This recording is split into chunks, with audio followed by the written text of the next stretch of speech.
A defendant was on trial for murder. There was strong evidence indicating guilt, but there was no body. In the defence's closing statement, the lawyer, knowing his client probably would be convicted, resorted to a trick. "Ladies and gentlemen of the jury, I have a surprise for you all," the lawyer said as he looked at his watch.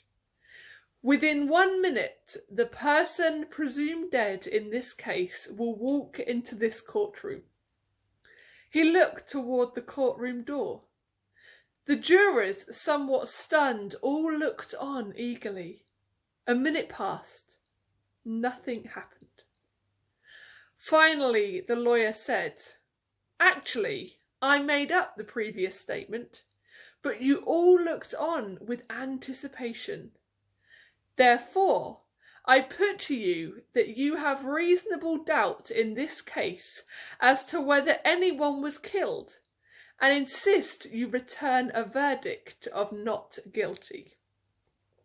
The jury, clearly confused, retired to deliberate. A few minutes later, the jury returned and pronounced a verdict of guilty. "But how?" inquired the lawyer. "You must have had some doubt. I saw all of you stare at the door." The jury foreman replied, "Oh, we looked, but your client didn't." This is a story of death and doubt, which I've been pondering ever since I read it. But today I use this story to introduce another story of death and doubt. This first story tells of a suspected murder with no body as evidence. On Good Friday, we recalled the story of a murder where many witnessed a breathless, broken body on the cross. The death was not what was doubted in that story. It was breath re-entering this body that raised doubts. We celebrated on Easter Sunday that the man whose body had been sealed in a tomb appeared, alive and well.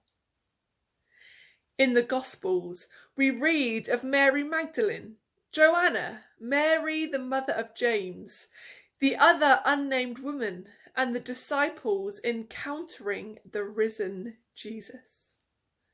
There is no doubt that a crucified man speaking to you and walking with you is miraculous.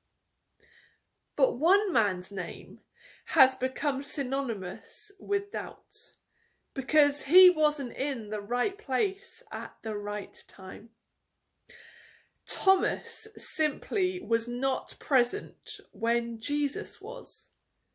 And the story his friends told him was, to be honest, pretty dubious. "We have seen the Lord," they declare. The Lord that they all knew was dead. Honestly, what would your response have been? I think Thomas was actually pretty gracious in his response. "Unless I see the nail marks in his hands and put my finger where the nails were and put my hand into his side, I will not believe." Maybe we have and we will criticise Thomas for his unbelief. Why not just have faith and believe? But Thomas was not refusing to believe indefinitely. Thomas was wanting a closer encounter. Thomas wanted to see for himself. The retailer Shoe Zone announces Terry Boot as its next finance boss, replacing Peter Foot. Marks and Spencer has begun legal action against Aldi, arguing the supermarket's Cuthbert the Caterpillar cake infringes its Colin the Caterpillar trademark. People in Krakow avoided opening their windows this week because an unusual animal was seen lurking in a tree. It was found to be a croissant. These are all rather surprising headlines over recent weeks. Or are they? Do you trust what I've told you, or will you Google it to see for yourself? Or do you not really care either way, because what difference will it make whether they were true or not? But whether Jesus was alive or not makes all the difference in the world. John chapter 20 tells us that a week passed between the disciples, minus Thomas, seeing the risen Jesus, and Thomas finally having the opportunity to encounter him. Just imagine the potential discussions, arguments, and attempts at persuasion that went on over those 7 days. How do you convince someone of the seemingly impossible? And how do you avoid being drawn in by the seemingly impossible? Fortunately, Jesus came to relieve the tension. Jesus came and gave Thomas the opportunity to believe. Thomas's doubting did not deny him an encounter with the risen Jesus, for Jesus says to him, "Put your finger here, see my hands. Reach out your hand and put it into my side. Stop doubting and believe." Italian artist Caravaggio painted a powerful image entitled "The Incredulity of St. Thomas," where we see Jesus holding Thomas's hand to guide it into his wounds. The Bible does not tell us whether Thomas actually accepted Jesus' invitation to touch his wounds. Thomas simply immediately says, "My Lord and my God." As he set his eyes on Jesus and hears his voice, he believes. He recognizes Christ not just as a distant divine figure, but as someone with whom he has a personal relationship. We live in a world where we are encouraged to think, to question, and to challenge what we hear. We are urged to consider who we can trust. Scam phone calls, fake news stories, and the abuse of power can all cause us to be untrusting skeptics. We walk a narrow path between healthy trust and healthy doubt.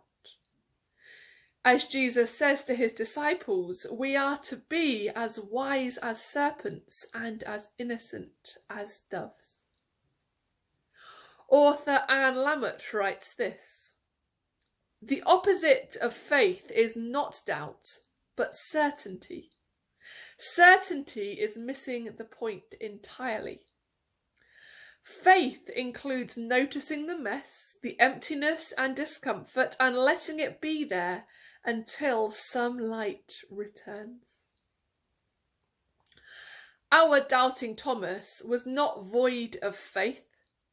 He was sitting with the unanswered questions in a confusing world, but still hopefully looking for his doubts to be confronted with the truth.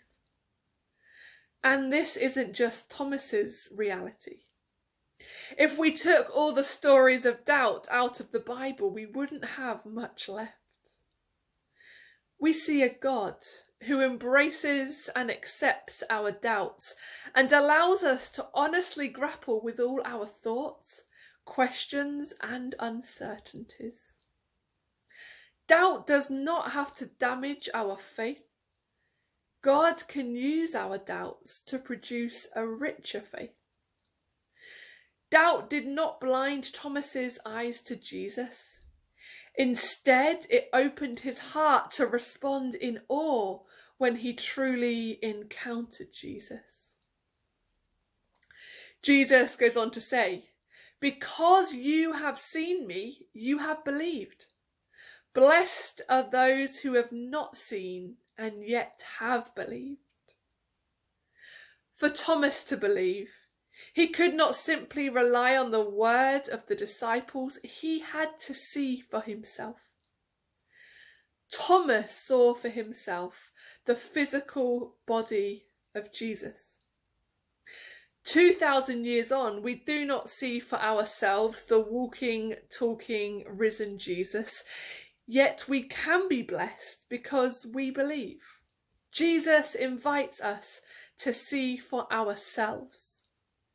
We do not simply have to rely on the stories of others, the witness of Jesus' first disciples, the teaching of our church. We can see for ourselves the risen Jesus. We can experience his grace working within our lives, his love working in our relationships, his power working throughout our world. Jesus invites each of us to a life of faith, but he also invites us to see for ourselves. I pray that as we face all the situations that cause us both to doubt and to trust, we will reach a point like Thomas when we can declare, "My Lord and my God." In these days, may you know the many blessings that come through an encounter with the risen Jesus. God bless you.